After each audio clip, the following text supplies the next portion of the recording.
The result of the vote is as follows: 13 votes in favor, 0 votes against, 2 abstentions.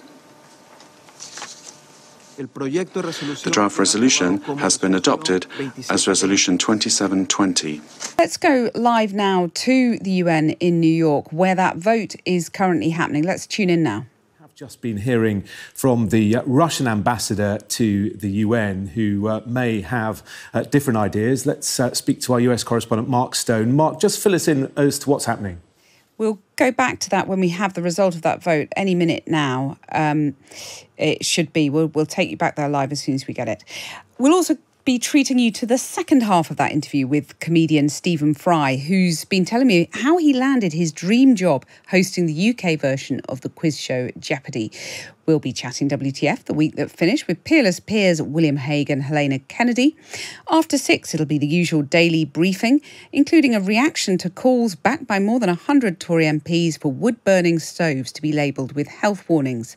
6:15, 8-year-old chess prodigy Bodhana Sivanandan is my guest on the thick of it after she beat a master more than 30 years older than her at an international competition. And at 6:30, Dr. Lade Smith, the first black president of the Royal College of Psychiatrists, joins me on the ladder to tell me her life story from latchkey kid who almost burnt the house down to becoming one of the country's most eminent psychiatrists, her interest sparked early in life. Well, let's cross live now to the UN in New York as that vote is on the cusp of taking place. Let's hear what's happening. Prior to that, we will give the floor to the United States. Thank you very much.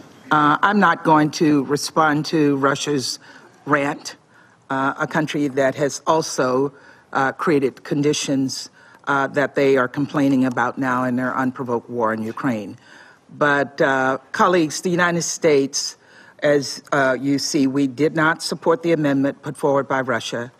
We believe the humanitarian resolution before us calls for urgent steps to immediately allow safe, unhindered, and expanded humanitarian access and to create the conditions for sustainable cessation of hostilities. This is a strong step forward, and we believe the Council should speak out in the amendments, in the resolution that's been put before us and move forward with a vote on this resolution. So thank you very much.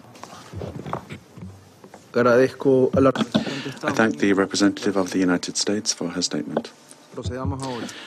So now we will proceed to the voting. I understand that the Council is ready to vote on the draft resolution contained in document S/2023/1029. I will now submit the draft resolution to the vote.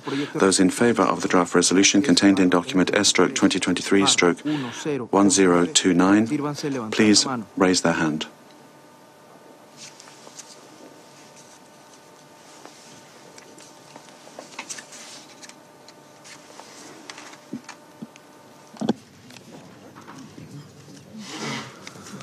En contra. Against. Abstentions.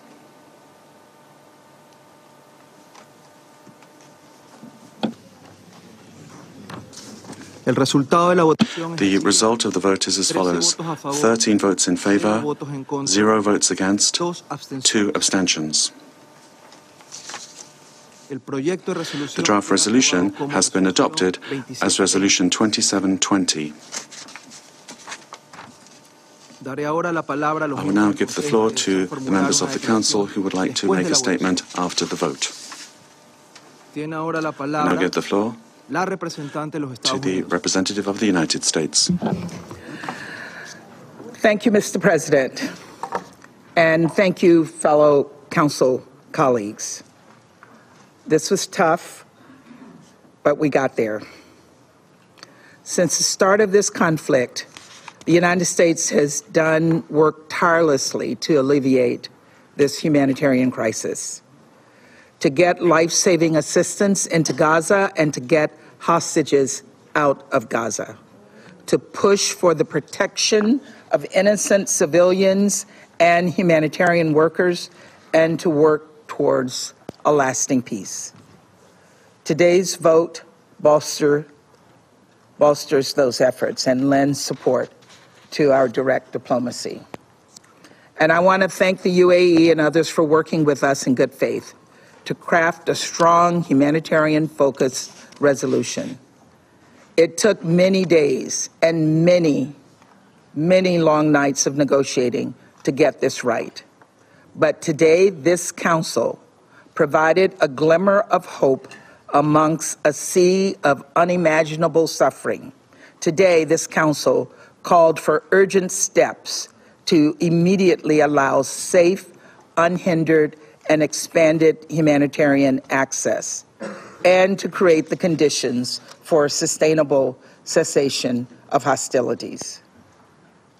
I'll note that this is the first time this council has used this language we believe is critical to scaling up aid and underscoring the tough steps ahead as we work together to achieve a lasting peace.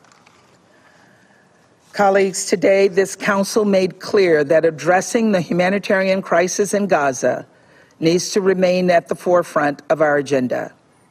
Today this council made clear that all hostages must be released immediately and unconditionally, and that humanitarian groups must be able to access hostages, including for medical visits.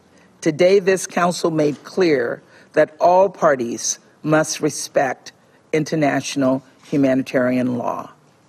Today, this council made clear that civilian That is and the US humanitarian ambassador to the UN speaking in New York after the passing of that Gaza resolution, which, of course, been delayed 7 times in the past 3 days. There's been endless wrangling on the wording of it.